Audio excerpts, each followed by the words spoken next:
আপনার রাসূল আপনাকে যতটুকু দিয়েছে অতটুকুই গ্রহণ করার নাম হচ্ছে আল্লাহ রাসূলের মুতাবা, আল্লাহ রাসূলের অনুসরণ। আল্লাহ রাসূল যতটুকু দেখিয়েছে, যা করতে বলেছে তা করা, যা থেকে নিষেধ করেছে তা থেকে বিরত থাকার নামই আল্লাহ রাসূলের অনুসরণ। আপনি নিজের মন মতো করে আমল করবেন, যেই আমল আল্লাহ রাসূলের দেখানো আমল না, ওই আমল আল্লাহর কাছে গ্রহণযোগ্য হবে না। সম্মানিত সমবেত মুসল্লিবৃন্দ, বলছিলাম বিদআত খুব মারাত্মক জিনিস। বিদআত এমন এক পাপ, বিদআতি যতক্ষণ বিদআতের মাঝে থাকবে আল্লাহ তার আমল কবুল করবেন না।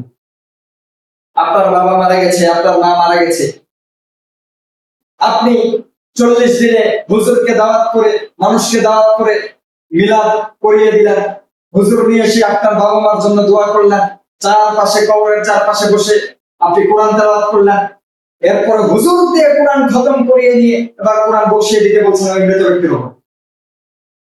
অথচ আল্লাহর রাসূল কি গ্যারান্টি দিয়েছেন একজন আমল করলে তার আমল আরেকজনকে দেওয়া যাবে? আপনি কোরআন পড়লে আপনার সওয়াব হবে, যে ব্যক্তি মারা গেছে কবর আছে তার কি হবে? আপনি কোরআন নিজে পড়ে খতম করে আরেকজনের নামে বসিয়ে দিচ্ছেন। আপনার রব, আপনার মালিককে আপনাকে বলেছে, শরীয়ত প্রণেতা আল্লাহ রাব্বুল আলামিন তিনি কি বলেছেন যে আমি ইবাদত করে যদি আমি বলি আমার সওয়াবটা আমি আমার অমুক ভাইকে দিয়ে দিলাম, তার আমলনামায় সেই সওয়াব চলে যাবে। এই গ্যারান্টি কি আল্লাহ আপনাকে দিয়েছেন? আপনার রাসূল আপনাকে বলেছেন। তাহলে আপনি করলেন কেন? আপনার মনে চাইলো, আপনার ভালো লাগলো, এই জন্য আপনি করলেন।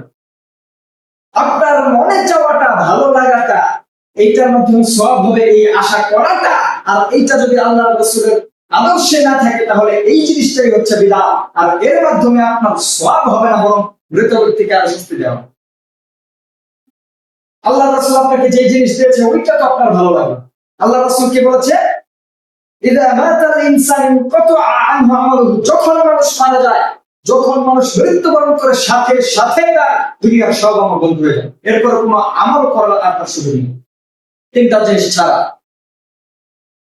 জিনিস ছাড়া ইল্লা মিন সাদাকাতিন জারিয়াতিন, সাদকা জারিয়া যদি কোনো ব্যক্তি করে যায়, ওই আমল সে মৃত্যুর পরেও তার আমলনামায় যুক্ত হতে থাকবে, মৃত্যুর পরেও তার নেকি লাভ করতে থাকবে।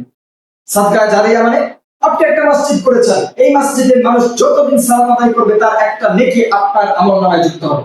আপনি মাদ্রাসা করেছেন, ওই মাদ্রাসায় যতদিন ছাত্ররা পড়বে তার একটা নেকি আমল আপনার আমলনামায় যুক্ত হবে। এই মসজিদে আপনি একটা ফ্যান দান করেছেন, এই ফ্যানের বাতাস মানুষ যতদিন গ্রহণ করবে ততদিন পর্যন্ত আপনার আমলনামায় এর একটা অংশ যুক্ত হতে থাকবে। আপনি রাস্তায় একটা টিউবওয়েল লাগিয়েছেন, একটা টিউবওয়েল এর ব্যবস্থা করে দিয়েছেন, ওই টিউবওয়েল থেকে মানুষ যতদিন পানি পান করবে ওই পানি পানের সওয়াব আপনার আমলনামায় লেখা হবে। আপনি রাস্তায় বৃক্ষরোপণ করেছেন, একটা গাছ লাগিয়েছেন, ওই গাছের ছায়ায় যতদিন মানুষ বসবে, ওই গাছের ফল যতদিন মানুষ খাবে ততদিন আপনার আমলনামায় এর সওয়াব লেখা হবে। 2 নম্বর হচ্ছে ইলমিন ইয়ানতাফাউ বিহি, উপকারী ইলম, উপকারী বিদ্যা। আপনি সালাত আদায় করা শিখেছেন, অপর ভাইকে শিখিয়েছেন। আপনি সূরা ফাতিহাটা শুদ্ধ করে জানেন, আরেকজনকে শিখিয়েছেন। আপনি একটা হাদিস জানেন, অন্য ভাইকে সেই হাদিসটা শিখিয়েছেন। আপনি একটা আমল জানেন, আপনার অপর ভাইকে একটা আমল শিখিয়েছেন। সে যতদিন ওই আমলটা করবে, আপনি যাকে শিখিয়েছেন সে যতদিন আমল করবে ততদিন পর্যন্ত আপনার আমলনামায় সওয়াব লেখা হবে। আপনি যেই উপকারী ইলম অর্জন করেছেন, এই ইলম মানুষকে বিতরণ করেছেন, এর একটা বিনিময় আপনার আমলনামায় লেখা হবে। 3 নাম্বার হচ্ছে আও ওয়ালাদিন সালিহিন ইয়াদউ লাহু, আপনার ওয়ালাদিন সালিহিন, সৎ সন্তান, নেক সন্তান। আপনি আপনার সন্তানকে দ্বীনের উপরে রেখে মৃত্যুবরণ করেছেন, দুনিয়াতে রেখে গেছেন দ্বীন শিক্ষা দিয়ে। এই সন্তান যতদিন আপনার জন্য দোয়া করবে আপনার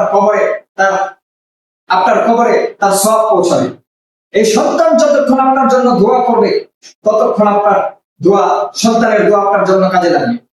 আপনি তো হুজুর ভাড়া করে এনে দোয়া করছেন, হুজুরের দোয়া কাজে লাগবে এরকম গ্যারান্টি আল্লাহ রাসূল জানেন। হুজুর দোয়া করলে সেই দোয়া আল্লাহর কাছে গ্রহণযোগ্য হবে, আল্লাহ কোনো গ্যারান্টি দেন না। কিন্তু আল্লাহ বলেছেন সন্তানের জন্য যদি কোনো পিতামাতা দোয়া করে, সেই দোয়া আল্লাহর কাছে গ্রহণযোগ্য হবে, আল্লাহ গ্যারান্টি দিয়েছে। সন্তান যদি পিতামাতার জন্য দোয়া করে, সন্তান যদি নেক সন্তান হয়, পিতামাতা মারা যাওয়ার পরে পিতামাতার জন্য আপনি কিচ্ছু জানেন না, আপনি কোনো দোয়া জানেন না, শুধু হাত তুলে বলেন আল্লাহ আমার আব্বা আম্মাকে ক্ষমা করুন, আল্লাহ আমার মা মারা গেছে, তুমি তাকে ক্ষমা করো, এতটুকু তো আপনি বলতে পারেন। আপনি এতটুকু বলুন। আল্লাহ রাসূল বলছেন সৎ সন্তানের দোয়া পিতা মাতার জন্য কাজে লাগবে, কিন্তু হুজুর ভাড়া করে এনে দোয়া করলে ওই দোয়া কাজে লাগবে কিনা কোনো গ্যারান্টি নাই। হুজুরের দোয়া তো ভাড়া করা দোয়া, সে দোয়া করে দিল, এসে আপনার কোল খালি করে দিল, কোরআন পড়ে বসিয়ে দিল, আপনি খাওয়ালেন পেট ভরে, হুজুরের লাভ। যাওয়ার সময় একটু হাদিয়া দিয়ে দিলেন, সে পকেটে বললো এইটাও হুজুরের লাভ।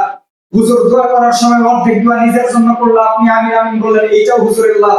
বাকি যে অর্ধেক দোয়া আপনার জন্য করেছে, আপনার পিতা মাতার জন্য করেছে, ওইটা আল্লাহর কাছে গ্রহণ হবে কিনা এটার কোনো গ্যারান্টি। হুজুরের দোয়া কবুল হতেও পারে, নাও হতে পারে, কিন্তু আল্লাহ রাসূল বলছেন সন্তানের জন্য পিতামাতার দোয়া কবুল হবেই, আল্লাহ কবুল করবেই। আর সন্তান যদি পিতামাতার জন্য দোয়া করে, এইটাও আল্লাহর কাছে গ্রহণযোগ্য হবে।